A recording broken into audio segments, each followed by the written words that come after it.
6:13, and we say good Monday morning to Mike Eppel to get the latest on business news. Mike, how was your weekend? Oh, well, it was okay. Yeah? I was saying just before the break, I actually went to a mall. And you probably haven't been in a while, right? Like No, yeah. not since before Christmas. But I thought, I had to take a couple of things back and pick something up. And I'm like, I'm going to a mall. Now, triple vaxxed, and I went double masked.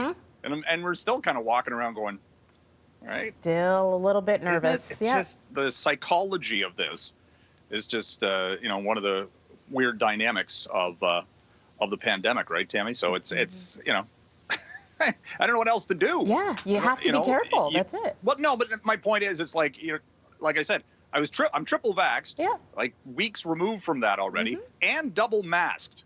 So I don't know. It's like, when will you feel safer? So it's like, right, exactly, right. So I think that's kind of you got to get our mindset going here. That's going to be the next thing. Yeah. When things open up again, and here we are. It's the second week of January, and it's kind of like the dog days of August in a weird way. Not temperature-wise, obviously, but we're kind of in this weird limbo where we're in between earnings, and it's January, and we're coming up to the most depressing day of the year. I think, is that later this week or is it in the third week? I can't even remember. And the markets are kind of showing it as well. We're starting 2022 with a lot of new concerns, I guess, that we hadn't really talked about or hadn't seen in the past 2 years, and that is the threat or risk or expectation, whatever you want to call it, of rising interest rates.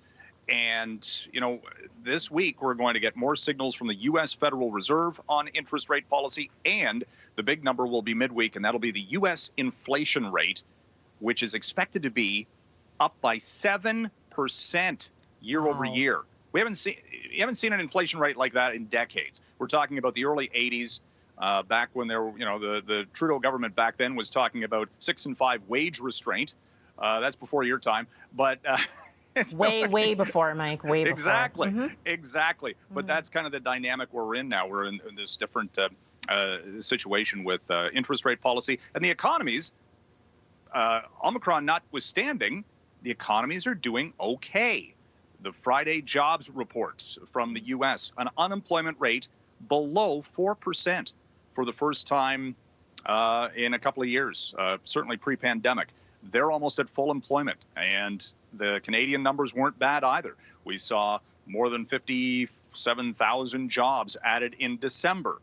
Now, economists were quick to point out, okay, that was before this latest wave, so things are going to, hit again. But we have seen that we shut things down. The economy takes a smaller hit than the previous shutdown. So that's something to watch here, that the expectation is that things will bounce back very quickly and not slow down by as much as previous waves of the pandemic. So NASDAQ last week was down over 4%. TSX had a break-even performance, and a lot of the bank stocks are actually at record highs to start the day.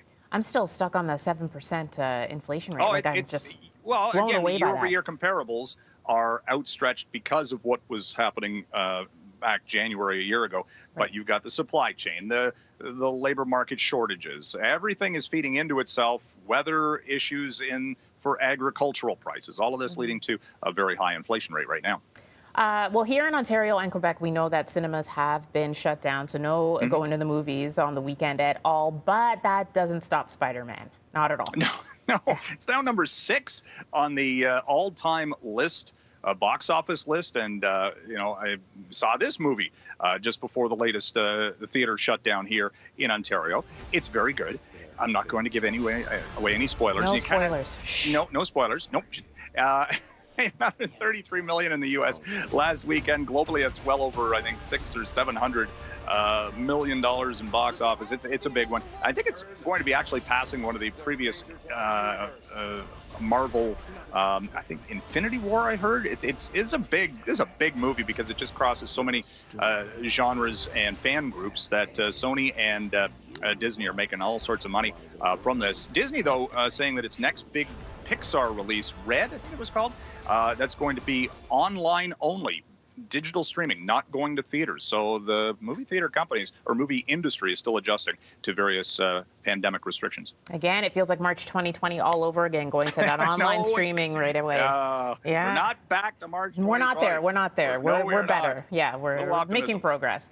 If you are heading out there, bundle up, have like 2 pairs of gloves on when you go to the gas pump, because you probably want to fill up. It's just really cold when you're doing it. Yeah, the price for oil's been going up, and it's been testing $80 a barrel. In some cities, I saw one of our affiliates out in Vancouver tweet on Friday, $1.75 a liter for gas in Vancouver. So it's coming, and there was all sorts of talk late last year already about $1.50 per liter here in the GTA. We're not quite there yet, but this price for oil continues to move, and oil supply has dropped 6 weeks in a row in the United States. So that typically leads to higher prices, and that's kind of what we're seeing right now. So keep an eye on that. Although, where are we supposed to drive?